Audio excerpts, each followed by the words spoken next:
A machine the size of a small bus just lifted straight off the ground without a runway, hovered, then flew away like a normal airplane. It isn't science fiction or a concept. China flew it publicly in early 2026, years ahead of what many Western companies expected. Today, we'll uncover why this giant electric flying van could transform air travel, who built it, and why the race to own the skies has suddenly changed. The machine everyone said was impossible. The company is called AutoFlight. The aircraft is called the Matrix, sometimes written as the V5000. And the first thing you need to understand is that almost every other flying vehicle being built on Earth right now is small on purpose. Here is why. When you build an electric aircraft, weight is your enemy in a way it is not for a gasoline plane. Batteries are heavy. The more people you want to carry, the bigger the battery, which makes the aircraft heavier, which demands an even bigger battery, and the whole thing spirals until the machine is too heavy to lift itself. So the entire Western industry made a decision years ago. Start small. 2 seats, 4 seats. Prove the technology works, get it certified, then maybe scale up later. Companies like Joby and Archer built their whole business around compact air taxis that hop across a city. AutoFlight looked at that plan and threw it in the trash. The Matrix carries up to 10 passengers and has a maximum takeoff weight of 5,700 kilograms, or roughly 6 tons. To appreciate the scale of that, consider that most electric vertical takeoff and landing aircraft flying today typically weigh between 1.5 and 3 tons, while carrying just 4 to 6 passengers. The Matrix is not simply a slightly larger version of those aircraft with a few extra seats. It operates in an entirely different weight class, requiring far greater lifting capability, stronger structures, more powerful propulsion systems, and significantly more energy to get airborne. The comparison is less like upgrading from a compact car to an SUV, and more like comparing a motorcycle to a fully loaded delivery truck. Yet despite that dramatic increase in size and weight, it is still designed to lift straight off the ground without ever needing a runway. And it is genuinely huge. 20 meters tip to tip, 17 meters long, over 3 meters tall. The cabin alone is more than 5 meters long inside, with almost 2 meters of headroom down the aisle, so you can stand up and walk through it. That is not a cramped little bubble you fold yourself into. That is a room that flies. Now here's the part that made the industry stop and stare. On February 5, 2026, at a test base in Kunshan near Shanghai, AutoFlight did not just hover this thing a few feet off the ground for a photo. They completed what is called a full transition flight. That means the aircraft took off vertically like a helicopter, then rotated its power forward and switched into flying like a fixed-wing airplane, cruised, and then transitioned back to a vertical landing. That transition moment is the single hardest thing to do in this entire field. It is the exact instant where the machine stops being a hovering drone and becomes an airplane, and the flight computer has to manage all of that shifting force perfectly.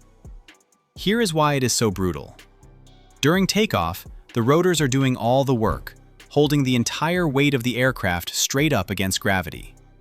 During cruise, the wings are supposed to do that job instead, and the rotors hand off their load. The transition is the messy handoff in between, where lift is bleeding from the rotors to the wings, and for a few seconds, the machine is neither a helicopter nor a plane. Get the timing slightly wrong and it stalls or drops. Small aircraft have wobbled and failed doing exactly this, and every extra kilogram of weight makes any mistake more violent and less recoverable. AutoFlight did it with a 6-ton airframe, managing 20 separate lift motors at once. Nobody had ever pulled that off at this size before. Not a prototype hop, not a computer simulation, a full, clean transition, in public, with a 6-ton flying van. And to prove it was not a one-off fluke, they later flew the Matrix in a coordinated formation alongside 2 of their smaller aircraft at the same time, with all 3 machines talking to each other and sharing airspace under one control system. That is the kind of test you only attempt when you are genuinely confident the big one flies. Why van is exactly the right word. Let's talk about why size is not a gimmick here. It is the whole strategy. Think about what actually keeps flying vehicles out of your life right now. It is not that the technology does not exist. You have seen it exists. The problem is cost. A tiny two-seat flying taxi has to charge you an enormous amount per trip because it burns a full charge and needs a trained operator just to move two people a short distance. The math never works. You cannot build an affordable air travel network on machines that carry two people at a time, any more than a city could run public transit using only motorcycles. AutoFlight's CEO said the quiet part out loud. He said the industry has been trapped by the belief that electric flight has to mean short trips and light loads, and that the matrix exists to break that belief.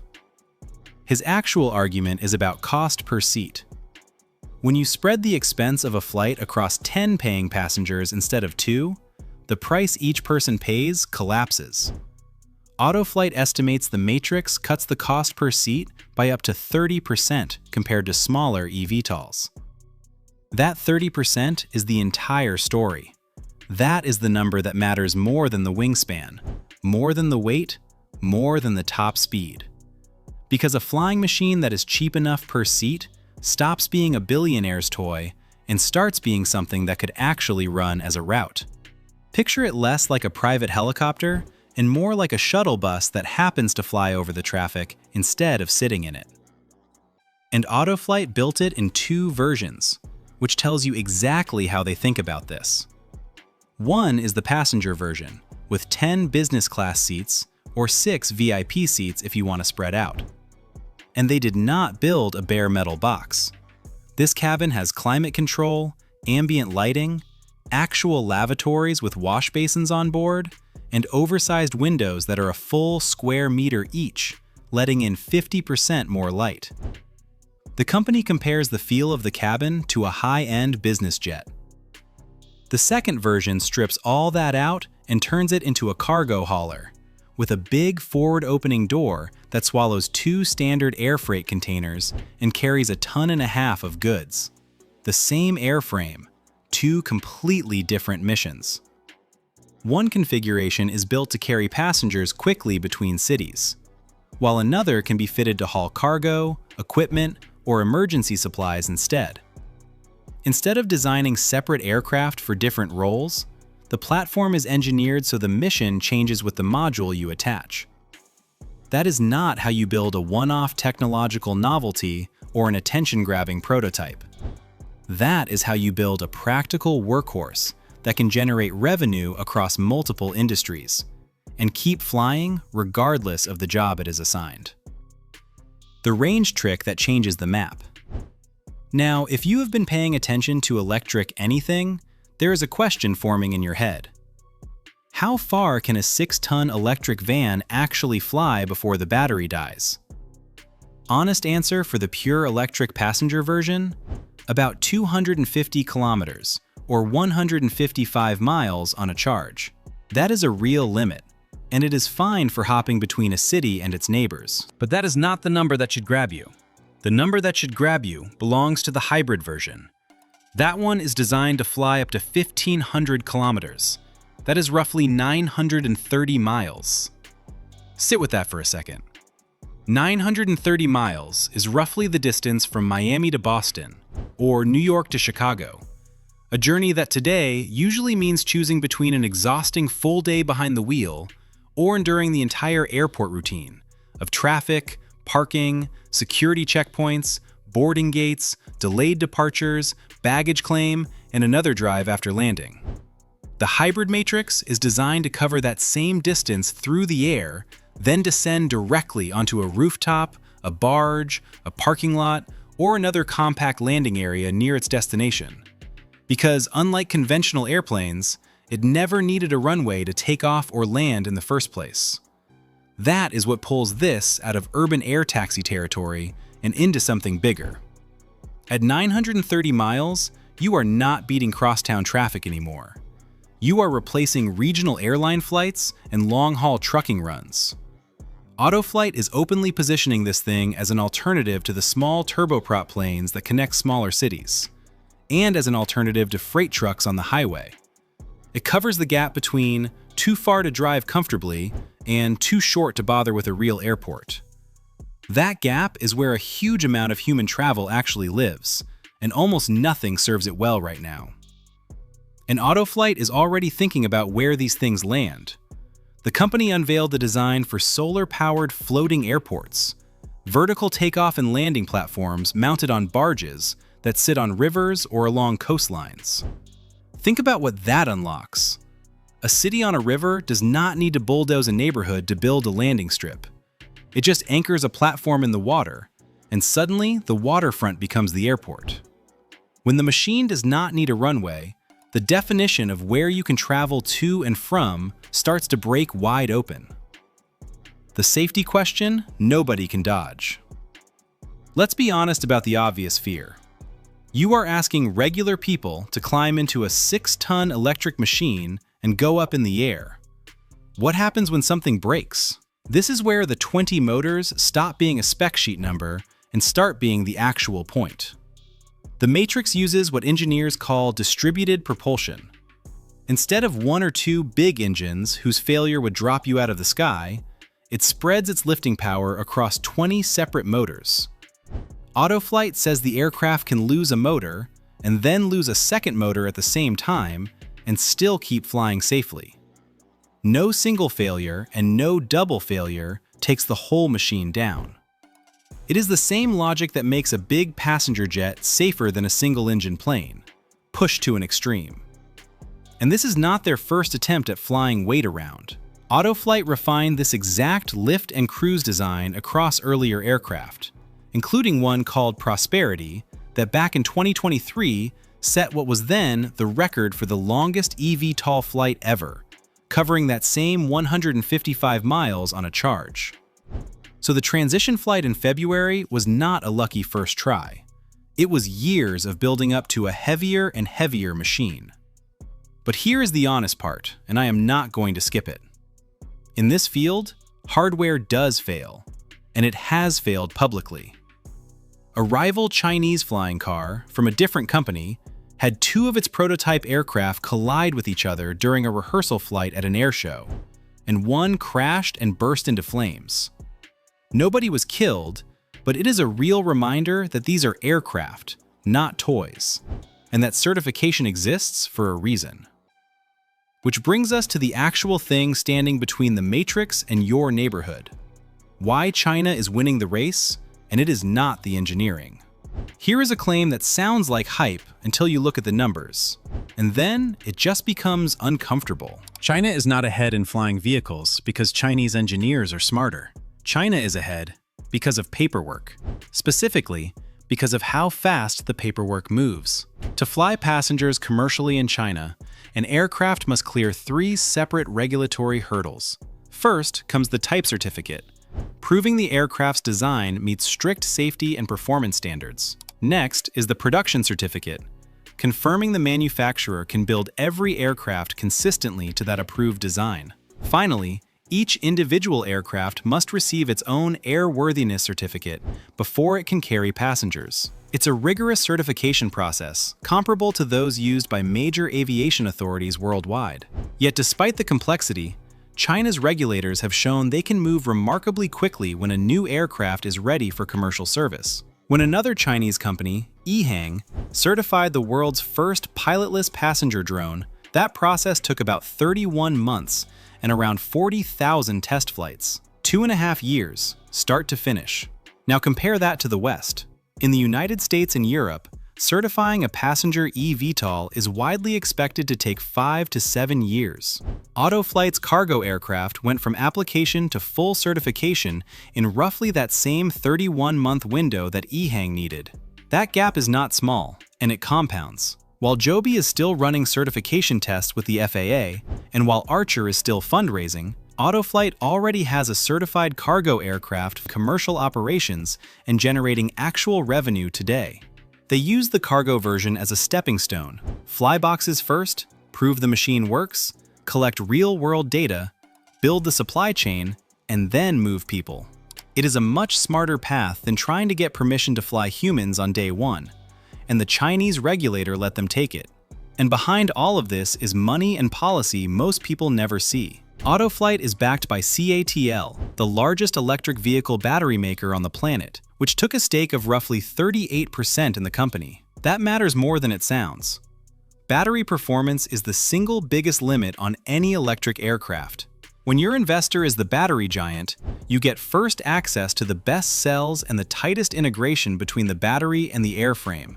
On top of that, the Chinese government has formally designated this whole low-altitude economy as a strategic priority in its national 5-year plan, with 10 government departments jointly writing the rulebook, aiming for basic standards by 2027 and more than 300 detailed standards by 2030.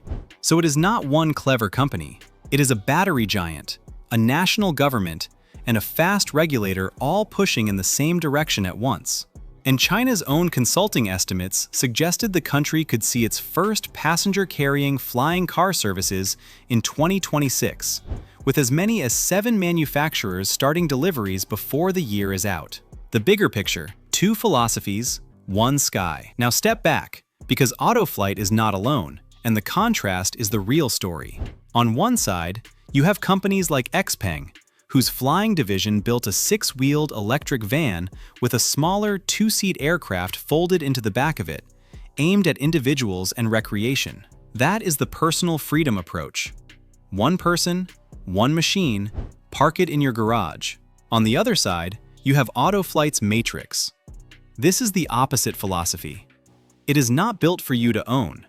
It is built to run as infrastructure, to move 10 people or a ton of freight along a route, over and over, at a cost per seat low enough to actually compete with a bus ticket or a truck. One is a personal toy. The other is a piece of a transportation network. And that second vision is the one that quietly reshapes daily life, because it is the one that scales. A city does not transform because a handful of wealthy people own flying cars. It transforms when a cheap, repeatable 10-seat machine can connect 2 towns that were previously an exhausting drive apart, without building a single new road or a single new airport. Communities that were too far from a major airport to attract business suddenly sit 90 minutes from anywhere. A factory that measured shipping in trucking days starts measuring it in flight hours. Think about how this pattern has played out before. When air travel started, it was for the rich, and it was tiny. What actually changed the world was not the private jet. It was the moment flying got cheap enough per seat to fill a plane with ordinary people. The Matrix is a bet that the same thing is about to happen to short and medium distance travel, except this time the airport is a rooftop, the runway is a parking lot, and the fuel bill is a battery charge. The West bet on starting small and staying cautious. China bet on going big, going cheap per seat, and moving the paperwork fast. And in February of 2026, one of those bets lifted 6 tons straight off the ground and flew away without a runway, while the other was still filling out forms. What this actually means for you. So let's bring it all the way back down to the ground, to the part that touches your actual life. The flying van is not going to land on your street next month. Certification is real, safety is real, and the crash we talked about earlier is a real reminder that this technology still has to earn its trust. That is the honest ceiling on the hype. But here is what has genuinely changed. The excuse is gone. For years, the reason we did not have practical flying transport was that nobody had built a machine that could carry enough people, far enough, cheaply enough, to matter. That excuse died in a field near Shanghai. A 6-ton electric van that carries 10 people, flies up to 930 miles on the hybrid version, needs no runway, survives losing 2 motors, and cuts the cost per seat by 30%, is no longer a fantasy. It is a certified in progress, commercially backed, government-supported machine that already completed the hardest flight maneuver in the industry. The sky used to be reserved for airlines and the wealthy. What China just proved is that the sky can be turned into something closer to a bus route. And whether the first company to fill that route is Chinese, American, or European, the shape of the future just got a lot clearer and a lot closer. So here is the question I want to leave you with. If a flying van could take you 900 miles for the price of a bus ticket, landing on a rooftop instead of an airport, would you actually get in it? Or does the idea of trusting the sky to a giant electric van still feel like a step too far? Drop your answer in the comments. I read every single one. If this gave you a new way to see where transportation is heading, hit that like button and subscribe so you never miss a breakdown like this one. Turn on notifications so the next episode reaches you the moment it drops. I'll see you in the next one. Found this useful? Hit subscribe and join us on the next one.